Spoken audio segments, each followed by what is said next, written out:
मोनसे गोजोनथाव खौरां क'क्राझार जिल्ला कमिशनार मावख'नि सानै मावफारियाफोरा आसाम सोरखारनि पाब्लिक सार्भिस बान्थानि थाखाय मुं सायख'जाबाय। नंगौ, थांनाय मैयानि सानाव क'क्राझाराव थानाय जिल्ला कमिशनार मावख'नि सानै मावफारियाफोरनो हादोरसा सरकारनि पाब्लिक सार्भिस बान्थानि थाखाय मुं फारिखौ फोसावना होदों।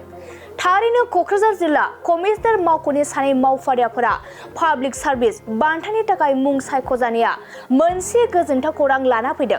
नंगौ, क'क्राझार जिल्ला कमिशनार मावख'आव जुनियर खुंथायारि हेफाजाबगिरि दिपांकर दत्ता आरो गारि सालायगिरि धर्मेन्द्र डेकाखौ रायजो सोरखारनि रायजोआरि सिबिथाय बान्थानि थाखाय मुं सायख'नाय जादों।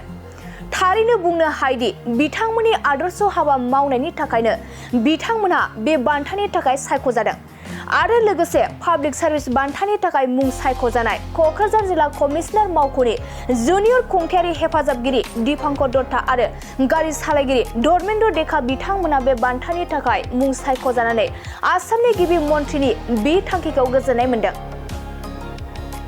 অনুভৱটো বহুত ভাল লাগিছে।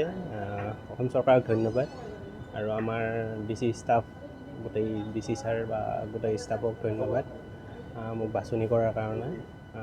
ভাল লাগিছে, বহুতখিনি ভাল লাগিছে, বহুতখিনি সুখী।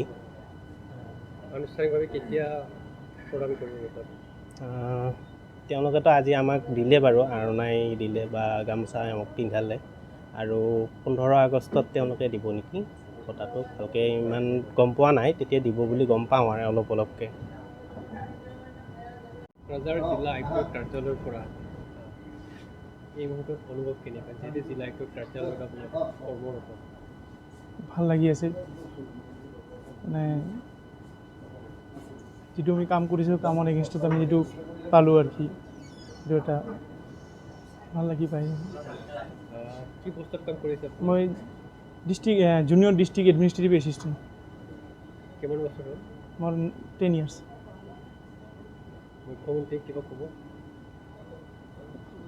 কিয় মানে এইটো দি এটা ভাল ষ্টেপ লৈছে সি, মানুহক মানে এমপ্লয়ীবিলাকক এনকাৰেজ কৰা যাতে আৰু ভালকৈ কাম কৰে।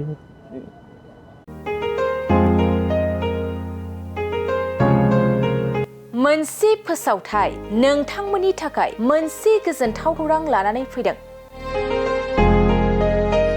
अदालगुरि जिल्लानि सिङाव थानाय डिमाकुसि बरंगाजुलिनि पिपल हलियाव लानानै फैदों नोंथांमोननो लेब्रा मुंनि गंसे गोदान रिजर्ट।